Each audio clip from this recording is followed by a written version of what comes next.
되겠습니다. 마가복음이 되겠습니다. 마가복음 10장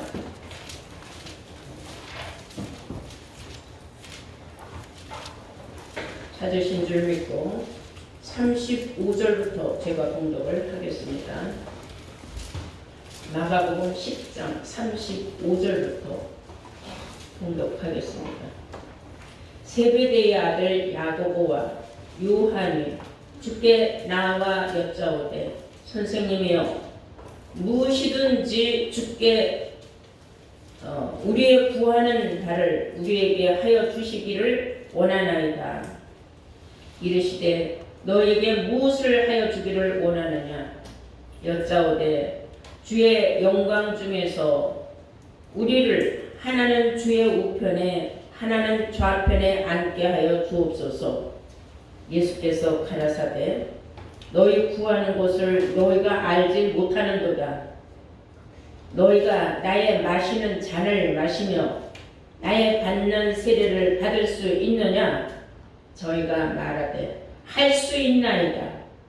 예수께서 이르시되 너희가 나의 마시는 잔을 마시고 나의 받는 세례를 받으려니와 내 좌우편에 앉는 것은 나의 줄 것이 아니라 누구를 위하여 예비되었든지 그들이 얻을 것이니라. 아멘. 네, 허락하신 말씀은 마가복음 10장 35절에서 40절로의 말씀으로 제목은 예수님 받은 세례와 받을 자는 제목은 예수님 받은 세례와 받을 자 앞으로 받을 수 있는 자의 자격을 말하는 겁니다.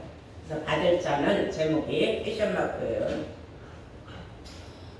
오늘 이 본문 내용 중에 가장 중요한 내용은 무엇이냐 하면은 우리가 처음에 말씀을 간추려 보면은 세베대의 아들 야고보와 요한이 형제예요.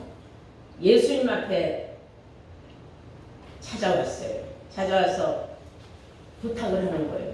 주여, 저희들로 하여금 하나는 주님 우편에 하나는 주님 좌편에 앉을 수 있는 말하자면 특권을 좀 주십시오 하고 부탁을 드리는 거죠. 그때 주님께서 그들을 보시고 하시는 말씀이 너희들의 말뜻은 내가 알아들었다.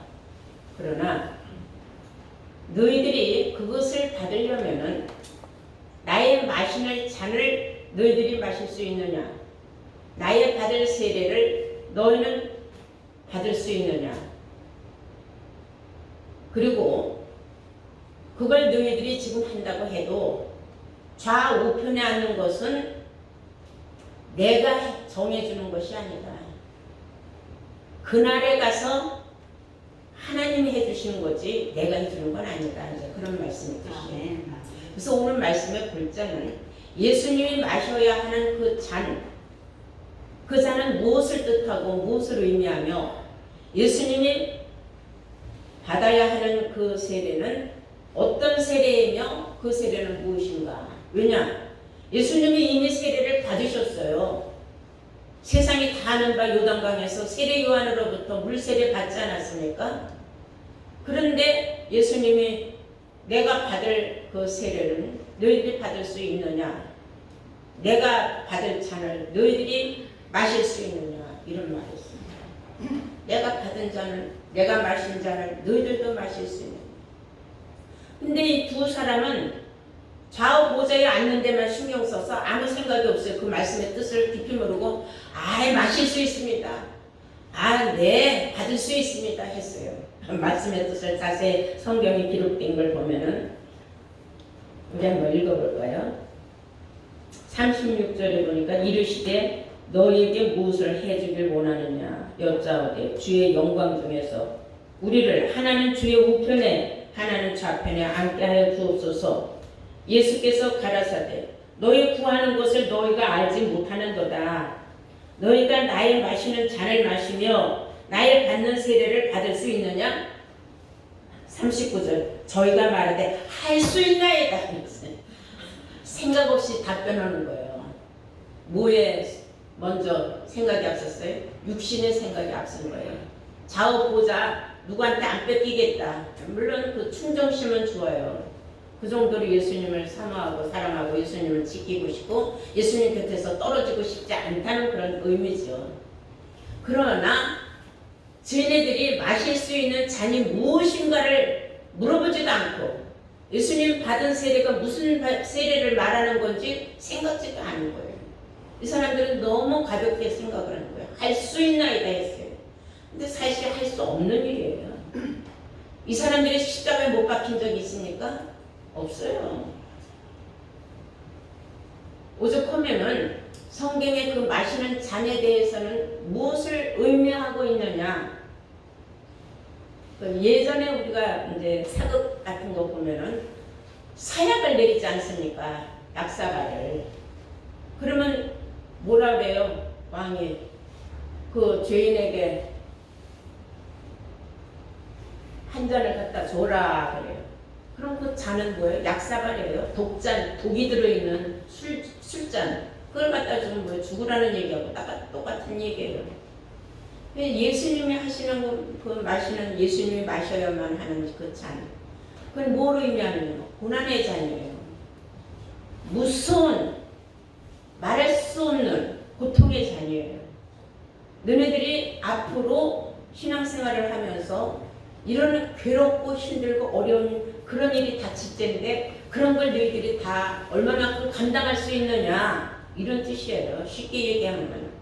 근데 이제 이 중에 야고보와 그 요한, 그 성경에 요한이 둘이 나와요. 하나는 세례자 요한, 세례를 전문으로 줬던 그 예수님을 오히려 시험해보고 깔보았던 그 세례 요한이 있고 또 하나는 이 야고보의 형제 그 요한이 있어요. 예수님의 그 사랑을 많이 받았죠. 그래서 그 요한이는 제일 아마 12제자 중에 제일 오래 살아있어 있는 사람. 그가 한 말이 있어요. 그가 어떤 상태에서 반모섬에 들어가서 성령의 이끌림을 받아서 앞으로 되어질 일을 기록을 했어요. 계시록을. 계시록 1장을 한번 보도록 하겠습니다. 계시록 1장 9절이에요. 나 요한은 그랬어요. 요한이 하는 말이 나 요한은 너희 형제요. 너의 환난과 그러니까 예수의 환난이 바로 이제 우리의 환난으로 앞으로 이어집니다. 예수의 환난과 나라와 참음에 동참한 자라. 세례 요한 말고 이 예수님의 사랑받던 요한이는 수많은 환난을 받고도 이 사람이 살았어요. 그래서 예수의 환난과 나라와 참음에 동참하는 자라. 하나님의 말씀과 예수의 증거를 인하여 반모라 하는 섬에 있었더니 그랬어요.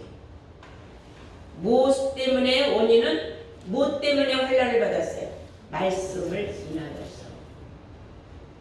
말씀을 인하여서요. 그래서 계시록에는 마지막 때는 이 말씀 때문에 환난 받는 시대가 옵니다. 이 말씀을 많이 알아서 전신갑주한 사람들과 더불어서 대적하는 마귀 집단, 사단의 집단이 있습니다. 그것을 짐승의 시대가 온다 성경은 예언하고 있어요. 계시록 13장을 보시겠어요. 계시록 13장 8절을 보시면은 죽임을 당한 어린 양의 생명책에 창세 이후로 농명되지 못하고 이 땅에 사는 자들은 다 짐승에게 경배하리라. 생명책에 농명되지 못한 자들은 이유 여하를 막론하고 어쩔 수 없는 형편에서라도 짐승에게 경배할 수밖에 없다 그랬어요.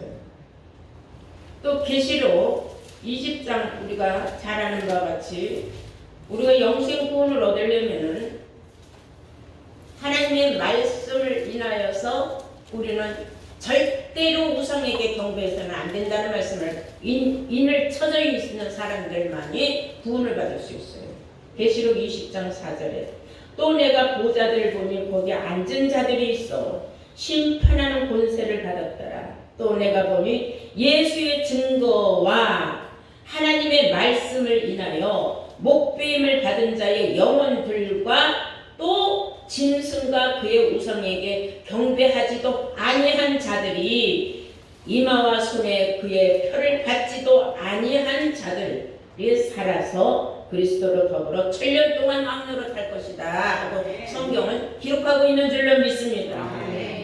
짐승과 우상에게 경배하지 않는 사람들, 하나님 말씀 때문에 못 배인 자들도 있지만 하나님의 말씀 때문에 끝까지 신앙의 절개를 지키고 살아남은 자 중에 짐승과 우상에게 경배하지 아니한 자들이 하나님 좌우보좌에 앉을 자격이 있는 사람들이에요. 그리고 그들이야말로 7년 동안 왕노릇할 자들이다 하고 성경은 말하고 있어요. 하나님의 말씀을 인하여 목뱀을 받은 자들은 순교자들의 영혼을 성경은 말하고 있는 줄로 믿습니다. 자, 우리 예수님은 이미 세례 한번 받았다는 건 세상이 다 알고 있어요. 근데 또 다시 받을 세례가 있다는 걸 세상이 모르는 것뿐이에요. 그럼 우리가 한번 요한복음 1장을 보시겠어요? 어떤 일이 있었느냐? 요한복음 1장 26절 보시겠어요? 세례 요한이 하는 말이, 나는 물로 세례를 주거니와 너희 가운데 너희가 알지 못하는 한 사람이 섰으니 곧 내 뒤에 오시는 그이라. 나는 그의 신들매를 풀기도 감당치 못하겠노라 하더라 그랬어요. 세례 요한이 하는 말이, 나는 너희들에게 물로 세례를 주지만은 내 뒤에 오시는 이는 나는 그는 성령으로 세례를 베푸는 자이기 때문에 나는 그의 신들매도 감당할 수 없다. 그분의 신을 들 수 있는 것조차도 나는 자격이 안 되는 사람이다. 그 말이에요. 예수님께서 이 세례요한에게 세례를 받으러 오셨어요. 한번 우리가 볼까요? 마태복음 3장입니다. 그래서 예수님에게 세례 요한은 어쩔 수 없이 세례를 줄 수밖에 없었던 상황이 있었어요. 13절 보시면은, 이때에 예수께서 갈릴리로서 요단강에 이르러 요한에게 세례를 받으려 하시는데 요한이 말려 가로되 내가 당신에게 세례를 받아야 할 터인데 당신이 내게로 오시나이까? 예수께서 대답하여 가라사대 이제 허락하라. 우리가 이와 같이 하여 모든 의를 이루는 것이 합당하니라 하시는데 이에 요한이 허락하는지라. 예수께서 세례를 받으시고 곧 물에서 올라오실새 하늘이 열리고 하나님의 성령이 비둘기같이 내려 자기 위에 임하심을 보시더니 하늘로서 소리가 있어 말씀하시되 이는 내 사랑하는 아들이요 내 기뻐하는 자라 하시니라. 아멘. 요단강에서 세례요한의 사람들에게 세례를 주고 있을 때 예수님이 찾아오셨어요. 세례요한이 깜짝 놀라서 당신이 여길 왜 오셨습니까? 나도 세례 받으러 왔다. 아니 무슨 말씀입니까? 내가 당신한테 세례를 받아야지 당신이 왜 나한테 세례를 주십니까? 이렇게 해야 되는 것이 의를 이루는 것이다. 즉 성경을 이루는 일이다 하면서 세례를 받을 때에 하늘로서 비둘기 같은 성령이 내렸어요. 내려서 예수님 머리 위에 앉는 걸 보고 그때에 세례 요한은 깨달은 거예요. 왜? 자기는 이미 그런 일이 있을 것을 들었거든요. 뭐라고 말을 하는 줄 알아요? 세례 요한이 나를 보내시니까 미리 알려줬다. 성령이 누구 위에 앉는 것을 보면은 그가 내가 보낸 자 하나님의 아들이라는 것을 너는 알아봐라. 아멘. 그런 일이 있었는데도 불구하고 정말 이런 일이 생기고 나니까 자기가 체험을 했단 말이에요. 자기가 세례를 주는 순간에 예수님 머리 위로 성령이 내렸잖아요. 그리고 하늘에서 소리까지 들려줬어요. 이는 내 사랑하는 자 나의 사랑하는 아들이라. 그럼 하나님의 아들이 하늘로서 분명히 인정을 했어요. 증거를 해줬어요. 그러면 세례 요한은 누구예요? 증인이죠. 그런데도 불구하고 세례 요한은 그 뒤로 자기의 사명을 망각을 했어요. 이제 오늘은 이제 세례자 요한에 대한 설교가 아니기 때문에 더 이상 깊은 말은 나중에 또 하기라고. 우리 한번 볼까요? 마태복음 3장 11절에 보면은 세례 요한이 하는 말이 있어요. 나는 너희로 회개하기 위하여 물로 세례를 주거니와 내 뒤에 오시는 이는 나보다 능력이 많으시니 나는 그의 신을 들기도 감당치 못하겠노라. 그는 성령과 불로 너희에게 세례를 주실 것이요 손에 키를 들고 자기의 타작마당을 정하게 하사 알곡은 모아 곡간에 들이고 축종이는 꺼지지 않네 불에 태우시리라. 이런 분이 앞으로 내 뒤에 올 것이다 그랬어요. 나는 너희들에게 물로 세례를 주는 건 너희들을 회개시키기 위하여 물로 세례를 주지만은 내 뒤에 오시는 이는 얼마나 능력이 크신지 그분은 성령과 불로써 너희들에게 세례를 주실 것이다 그랬어요. 아멘. 그러면서 하는 말이 그분에게는 알곡과 가라지를 가르는 능력도 있다 그랬어요. 아멘. 키로 까불렀을 적에 쭉쟁이는 날아가고 알곡은 안으로 남지 않습니까? 이런 일이 있을 것이라고 분명히 말을 했어요. 자, 그런데 그 세례 요한 자기 입으로 그런 말을 왜 떠들고 다녔는지 압니까? 요한복음 1장 33절 보시겠어요? 요한복음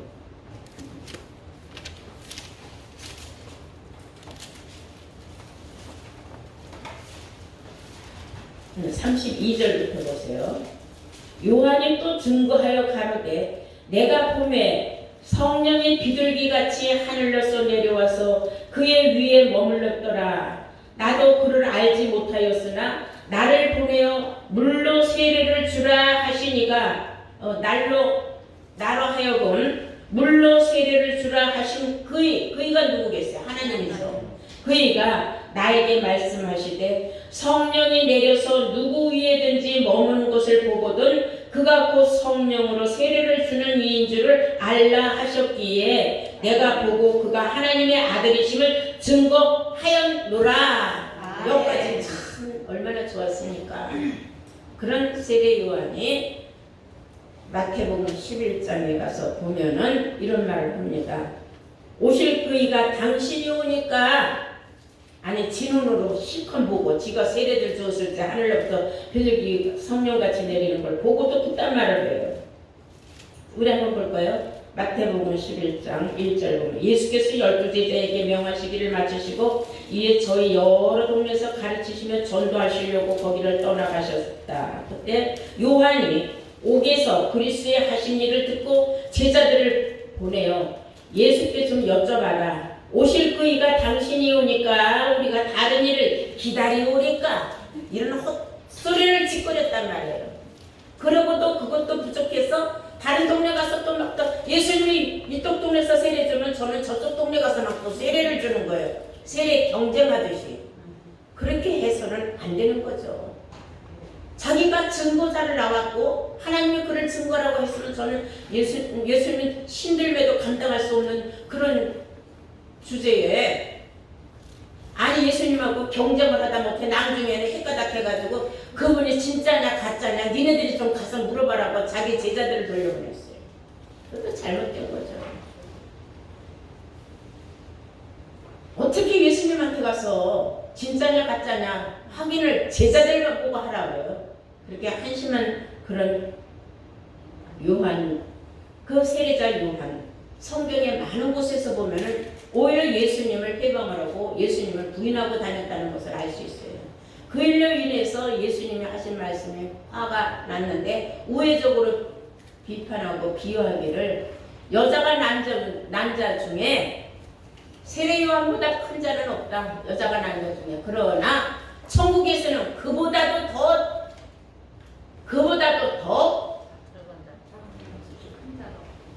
큰 자는 없다 그랬어요. 세례 요한은 천국에 들어갈 수 없는 천국문 밖에 걸려있는 자다 이런 말이었어요. 그런 걸 우리는 생각을 해봐야 됩니다. 예수님은 말씀하셨어요. 나는 내가 받을 세례가 있다. 근데 그때 요한이하고 그 야고보는 그래서 우리 다 받을 수 있어 했는데 지네들이 언제 받아 그 세례를 받을 주제도 못 되고 받을 받을 만한 환경과 입장도 못 됐어요.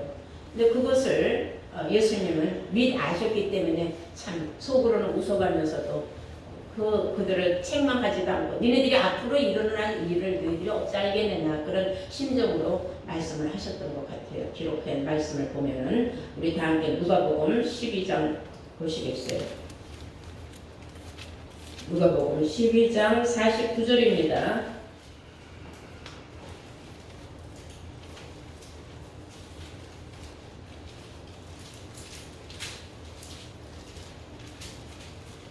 내가 불을 땅에 던지러 왔노니 이 불이 이미 붙었으면은 내가 무엇을 원하리요? 나는 받을 세례가 있으니 그 이루기까지 나의 답답하면 어찌하겠느냐 그랬어요. 나는 받을 세례가 있으니 예수님은 세례 이미 받았어요 안 받았어요? 요단강에서 받았어요. 근데 받을 세례가 있다 그랬어요. 그리고 그 야고보와 요한에게 내가 받을 세례를 너희들이 받을 수 있느냐 하고 물어본 거죠. 예수님이 받을 그 세례는 세상이 알지 못했던 그 세례는 무슨 세례였느냐 하면은 십자가에서 못 박힐 때 피 흘린 세례입니다. 아멘. 예수님이 십자가 세례를 말했던 것입니다. 그래서 첫 번째 세례는 물세례였고 두 번째 예수님이 받은 세례는 십자가의 세례가 있었다는 것을 우리는 알아야 될 줄로 믿습니다. 이 말을 우리가 왜 알아야 되느냐? 지금 온 세상의 그리스도인들은 물로 세례를 받은 것을 최종 목적이요 그것으로 세례를 받았다고 생각들을 하고 있어요. 예수님이 두 번째 받을 세례가 있었다는 건 알지도 못하고 그 세례를 우리가 받아야 된다는 것도 모르고 있어요. 그 세례는 어떤 세례며 그 세례가 왜 우리에게 가장 중요한 세례인가를 알아야 됩니다. 로마서 6장을 보시겠어요. 로마서 6장 3절을 보시겠어요.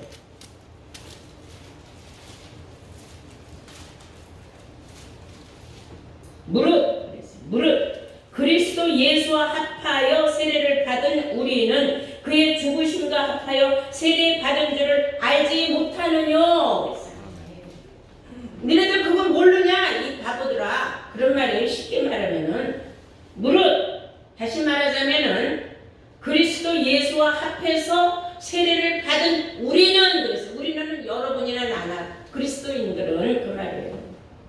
그의 죽으심과 합하여 세례 받은 줄을 모르느냐. 아멘. 이 답답들아 그 말이에요. 이미 우리는 예수님 받은 세례를 우리도 받았다 이 말이에요. 네. 그런데 그 세례는 무엇을 의미하느냐? 예수님이 십자가에 못 박히심으로 말미암아 온 인류의 죄는 다 사함을 받았어요 이미. 그런데도 불구하고 날마다 이죄인이여 하는 그 이유는 물세례를 받는 것은 죄 사함을 받고 회개하라고 주는 그 물세례 세례요한의 그 세례를만 가지고 생각을 하는 거예요. 그거 갖고도 자기가 미심쩍은 거야. 그러니까 날마다 회개하는 거예요. 원인이 있어요. 생명의 성령의 법을 못 받았기 때문이에요. 그래서 늘 이 죄인 타령을 하는 겁니다. 로마서 8장 1절에서 2절 말씀 보시면 누구든지 그리스도 안에 있으면은 결코 정죄함이 없나니 누가 뭐라고 해도 그 사람을 죄로 정해 놓은 적은 없다 이거야. 그의 죄를 인정하는 법은 없다 이거야. 왜냐? 이유는 그가 생명의 성령의 법으로 말미암아 죄와 사망의 법에서 해방받았기 때문이다. 이런 말씀이 있어요. 이 말씀의 뜻은 뭐냐? 죄와 사망의 법은 곧 율법이거든요. 율법은 사망의 법입니다. 그 사망의 법에 얽매여 있기 때문에 그들은 항상 죄 해결함을 받지 못했다는 항상 희미한 생각이에요. 그런데 우리가 예수님이 받은 두 번째 세례, 바로 십자가의 그 세례 받았다는 그 증거로 우리는 우리 죄는 이미 그때에 다 끝났다 이거예요. 우리 옛사람의 못된 모든 습성과 버릇은 예수 십자가에 못 박힌 적에 나의 그 모든 옛사람의 죄도 다 못 박았다는 거예요. 근데 예수 믿고도 이 생명의 성령의 법을 받고도 아직도 행함이 없는 믿음을 가지고 옛사람의 것을 벗어버리지 못하고 그리고 육신에 얽매여서 신앙생활이 왔다리 갔다리 하고 한 발을 올려놨다가 한 발을 내려놨다가 세상 발로 또 신앙의 발로 왔다 갔다 갈짓자고로 하는 이런 사람들은 아직 두 번째 세례를 제대로 못 받은 거예요. 예수와 합하여 세례 받은 줄 아직 깨닫지 못했다는 거예요. 제대로 깨닫다면 그렇게 갈짓자고로만한 신앙생활을 할 수가 없습니다.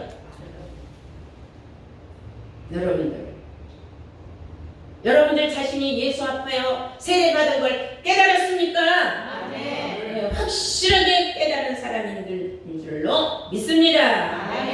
우리 누가복음 22장 한번 볼까요? 누가복음 22장 28절 보시겠어요? 예수님이 하신 말씀이에요.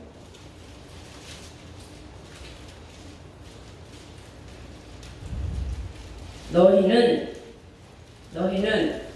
나의 모든 시험 중에 항상 나와 함께 한 자들인즉 내 아버지께서 나라를 내게 맡기신 것 같이 나도 너희에게 맡겨 너희로 내 나라에 있어서 내 상에서 먹고 마시며 또는 보좌에 앉아서 이스라엘 12지파를 다스리려 하노라. 시몬아 보라 사단이 밀가부르듯이 하려고 너희를 청구하였으나 그러나 내가 너희를 위하여 네 믿음이 떨어지지 않기를 기도하였노니 너는 돌이킨 후에 네 형제들을 굳게 하라. 아멘. 지금 마귀 사단이 육신의 일로 너를 얼마나 흔들어 지키고 너를 믿음에서 떨어뜨리게 하려고 얼마나 너 마음에 갈등을 부추기고 있는 줄 모른다 이거예요. 그러니 네가 마귀를 대적하려면 뭐하라 그랬어요? 전신갑주를 입으라고 하지 않았습니까? 오늘 말씀 정말 좌우편에 보좌에 앉고 싶은 사람이 있다면 그 사람은 먼저 죄와 사망의 법에서 해방받은 생명의 성령을 받은 사람이 되어야 될 것이요. 또한 히브리서 6장 1절에서 2절 말씀까지 보시면 완전한 곳에 나온 사람이라야지만이 그런 사람이라야만이 예수님의 두 번째 세례를 받았다는 증거가 될 줄로 믿습니다. 증거가 있어야 되잖아요. 완전한 데 나온 사람. 우리 한번 히브리서 6장을 보시겠습니다.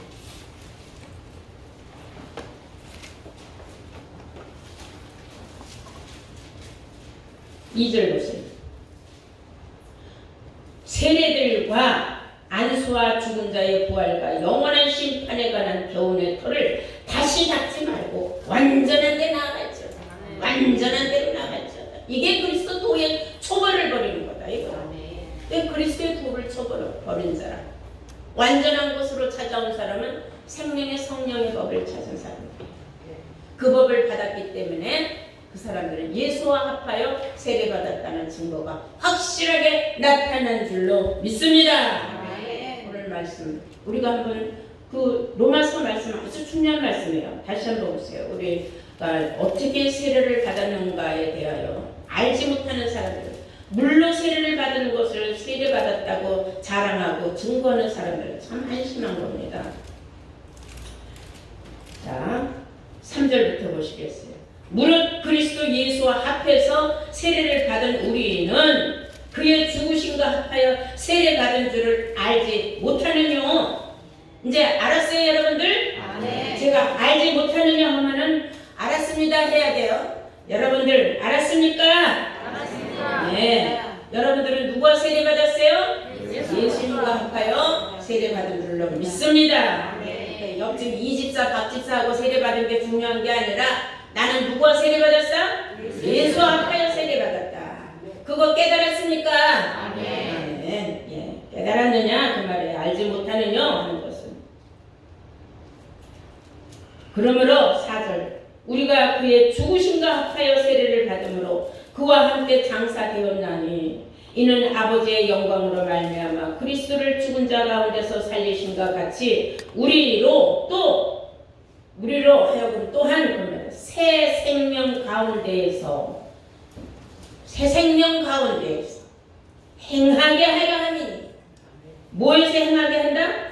새 생명 가운데서 행하려 함이니 새 생명이라는 것은 거듭났다는 거예요. 예전 사람이 아니다 이거예요. 내가 그리스도를 제대로 알 때와 제대로 모를 때와 그 분이 완전히 갈라져야 돼요. 내가 어렸을 때에는 장성한 때의 일을 전혀 몰랐지만 내가 장성한 사람이 되고 나서야 어린아이의 일을 버려놓으라 하지 않았습니까? 아멘. 어린애들은 장성한 후가 어떻게 되는지 미래를 몰라요. 근데 내가 어른이 되고 나서 생각합니다. 내가 어렸을 적에 얼마나 한심하게 살았는지, 한심한 생각을 하고 살았는지, 한심한 행동을 했는지 알았다 이거예요. 장성한 자는 지혜자들입니다. 지각을 사용하여 연단을 받더라도 선악을 분별하는 자들입니다. 깨달았습니까? 아멘. 예, 오늘 그 말씀을 완전히 깨달았으면 여러분들은 예수와 합하여 확실하게 세례 받은 줄로 믿습니다. 아멘. 5절 만일 우리가 그의 죽으심을 본받아 연합한 자가 되었으면 또한 그의 부활을 본받아 연합한 자가 되리라. 6절 우리가 알거니와 우리 옛사람이 예수와 함께 십자가에 못 박힌 것은 죄의 몸이 멸하여 다시는 우리가 죄에게 종로를 타지 아니하려 함이로다. 아멘. 다시는 죄에게 얽매여서 죄에게 종로를 타지 않게 하기 위하여서 내가 예수와 함께 십자가에 못 박힘을 받았다는 증거로 내가 완전한 처소로 내가 달려나왔으면은 이제 확실한 새 생명을 얻은 자로서 행동이 나타나야 된다는 것을 여러분들이 책임있게 자신있는 신앙생활을 해야 마땅한 줄로 믿습니다. 네, 이 시간 여러분들 모두가 다 함께 예수 앞하여 다시 한번 두 번째 세례를 받은 여러분들 우리는 얼마나 생각할수록 감사합니까? 항상 경각심을 가지고 여러분들이 새 생명 얻은 자라는 걸 잊지 마시기를 주의 이름으로 축원합니다. 아멘.